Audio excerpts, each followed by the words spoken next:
నమస్కారం. One TV ఓం శక్తి భక్తి ఛానల్కి స్వాగతం. హరహర మహాదేవ శంభో శంకర, దుఃఖహర, భయహర, దారిద్రహర, అనారోగ్యహర, ఐశ్వర్యకర, ఆనందకర అంటూ దేశంలోని శివాలయాలన్నీ హరనామస్మరణతో మారుమోగుతుంటాయి. శివరాత్రి వచ్చిందంటే చాలు భక్త జనకోటి శివోహం అంటూ భక్తితో ఊగిపోతూ ఉంటారు. ఏమిటా శివరాత్రి మహోత్సవం? మన ముఖ్యమైన పండగల్లో మహాశివరాత్రి ఒకటి. ఏటా మాఘ బహుళ చతుర్దశిని శివరాత్రిగా జరుపుకుంటాం.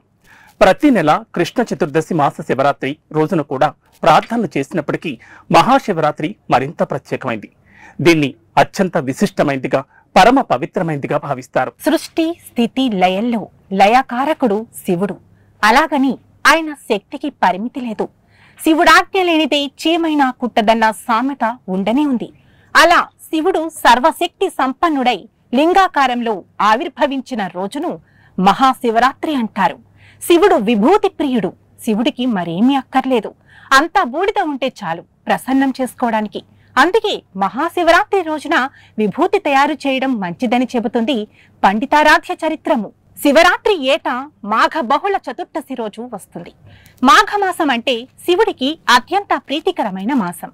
ఈ నెలలో ఉదయాన్నే లేచి తలారా స్నానం చేయడం అన్ని విధాలా మంచిది.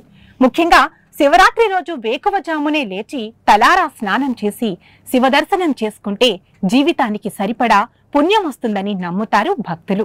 అందుకే జన్మానికో శివరాత్రైనా శివుడి కోసం ఉపవాస దీక్ష చేయాలని చెబుతారు పెద్దలు. భక్తుల పాలిట కల్పతరువు అయిన శివునికి ఈ విశిష్ట దినాన రోజంతా ప్రత్యేక పూజలు జరుపుతారు. రాత్రి కూడా దేవాలయాలు తెరిచే ఉంటాయి. పూజలు భజనలతో శివనామం మారుమోగుతుంటుంది. ఈ పర్వదినాన లింగాష్టకం, శివ పంచాక్షరి జపిస్తారు. దీపారాధన చేసి భక్తి ప్రపత్తులతో రుద్రాభిషేకం చేస్తారు. శివ పార్వతుల కళ్యాణం చేస్తారు. రోజంతా పరమేశ్వరుని ప్రార్థనలతో చింతనలోనే గడిపి రాత్రి జాగారం చేస్తారు. శివరాత్రి పర్వదినానికి ఉపవాసం, జాగారం ముఖ్యం. భక్తులు ఈ రోజున పరమేశ్వరుని ఆరాధించడమే కాకుండా ఏ తప్పులు చేయకూడదని, అబద్ధాలు చెప్పకూడదని విశ్వసిస్తారు. ఏడాది పొడవునా ఏ పూజలు చేయని వారి కూడా మహాశివరాత్రి నాడు ఈశ్వరుని ప్రార్థించి శివ సన్నిధి పొందినట్లు పురాణాల్లో ఎన్నో కథలున్నాయి. ఆఖరికి పాపాత్ములు కూడా శివరాత్రి రోజున అనుకోకుండా నియమాలు పాటించినా సరే ముక్తి లభిస్తుంది అంటారు. గుణనిధి కథ ఇందుకు సాక్ష్యం. శివుణ్ణి ప్రసన్నం చేసుకోవడం చాలా తేలిక. అందుకే భక్తవశంకర అంటారు. శివరాత్రి రోజున స్నానం ఎంత ముఖ్యమో ఉపవాసం అంత శ్రేష్టమైంది. రోజంతా ఉపవాసం ఉండి ఆ మరునాటి ఉదయం భోజనం చేయడం ఒక పద్ధతి.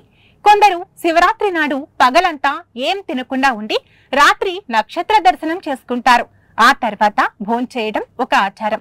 దీన్నే నక్తం అంటారు. మరికొందరు పగటిపూట ఏదో ఒకటి తిని రాత్రి ఉపవాసం ఉంటారు. దీన్ని ఏకభుక్తం అంటారు. అసలు శివరాత్రి మహత్యమంతా రాత్రి వేళల్లోనే ఉంటుంది. అందుకే భక్తజనులందరూ ఈ రాత్రిపూట భజనలు, పురాణ కాలక్షేపం లేదంటే శివనామస్మరణతో గడుపుతారు. కొందరు వీలున్న వారు అర్ధరాత్రి లింగోద్భవ కాలంలో అభిషేకాలు, అర్చనలు చేయించి శివకృపా కటాక్షాలను పొందుతారు. ఇంతకీ శివరాత్రి అంటే ఏమిటి అని ప్రశ్నించుకుంటే శివుడు ఆరుద్ర నక్షత్రంలో లింగాకారంలో ఆవిర్భవించిన కాలంగా చెబుతారు. శివుడు లింగాకారంలో ఎందుకు ఆవిర్భవించాడు అంటే అందుకు బ్రహ్మ విష్ణువుల మధ్య వచ్చిన తగవు కారణంగా వివరిస్తుంది శివపురాణం. శివుని ఆవిర్భావం గురించి పలు కథలు ప్రాచుర్యంలో ఉన్నాయి. బ్రహ్మ విష్ణువుల మధ్య వచ్చిన ఆధిపత్య సమస్యను తీర్చడంలో భాగంగా శివుడు అగ్నిస్తంభంగా ఆవిర్భవిస్తాడట. దాని ఆది అంతములు ఎవరు కనుగొంటారో వారే గొప్పవారని అంటాడట. అగ్నిస్తంభం మొదలు చూడ్డానికి బ్రహ్మ, అంతం చూడ్డానికి విష్ణువు బయలుదేరతారు. అంతం కనుగొనలేకపోయిన విష్ణువు వెనుదిరగ్గా దారి మధ్యలో కనిపించిన కామధేనువు మొగలి పువ్వును చూసి బ్రహ్మ తాను మొదలు కనుక్కున్నానని అంటాడట. కాని అది నిజం కాదు. తన ఓటమి ఒప్పుకున్న విష్ణువుకు తనతో సమానమైన పూజలు అందుతాయని వరమిస్తాడట పరమశివుడు. అలాగే బ్రహ్మ అబద్ధం చెప్పడానికి ఉపయోగపడిన మొగలి పువ్వు పూజార్హం కానిదని, కామధేనువు ముఖంతో అబద్ధం చెప్పి తోకతో నిజం చెప్పినందువల్ల గోవు వెనుక భాగం పూజనీయమవుతుందని వరమిస్తాడు పరమేశ్వరుడు. అంతేకాదు అబద్ధం చెప్పిన బ్రహ్మ ముఖాన్ని కత్తిరిస్తాడు. ఇలా శివలింగం ఆవిర్భవించడం వెనుక ఇంత కథ దాగి ఉంది. అందుకే మహాశివరాత్రికి ఎంతో విలువనిస్తారు హైందవులు. మహాశివరాత్రి రోజున తమిళనాడులోని అరుణాచలేశ్వరం దర్శిస్తే మంచిదని చెబుతారు. ఎందుకంటే శివుడు అగ్నిస్తంభంగా ఆవిర్భవించింది ఇక్కడే అని చెబుతుంది శివపురాణం.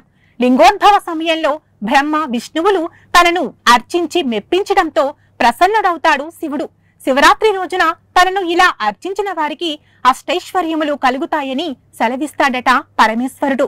అందుకే భక్త కోటి శివరాత్రి నాడు ఎక్కడ ఏ లింగమున్నా వదలక పూజించడం ఒక ఆనవాయితీగా మారింది. శివరాత్రి నాడు శివలింగానికి రుద్రాభిషేకం చేయించడం మంచిది. అంతేకాదు జాగారం ఉండి శివ పంచాక్షరి మంత్రంతో ధ్యానం చేయడం వల్ల ఎంతో మేలు జరుగుతుందని నమ్ముతారాయన భక్తులు. కనుకనే మహాశివరాత్రి నాడు నమశివాయ అంటూ మారుమోగుతాయి శివాలయాలన్నీ. త్రయంబకం యజామహే అంటూ శివ మృత్యుంజయ మంత్రం జపిస్తే సకల రోగ బాధలు తగ్గి పూర్ణాయుష్షు లభిస్తుందని చెబుతారు.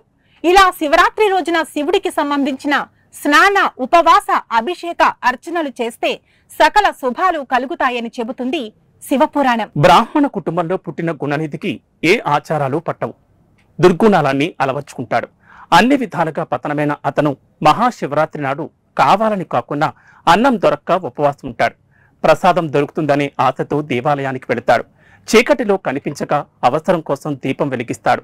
జాగారంలో తూగుతున్న భక్తుల అలికిడికి భయపడి పారిపోబోయి అనుకోకుండా శివ సన్నిధిలో ప్రాణాలు విడిస్తాడు. ఆ విధంగా ముక్తి పొందుతాడు. ఇది శివరాత్రి మహత్యం అంటే. ఇది ఇవాల్టి శివరాత్రి స్పెషల్. మరో అంశంతో మళ్ళీ కలుద్దాం. నమస్తే.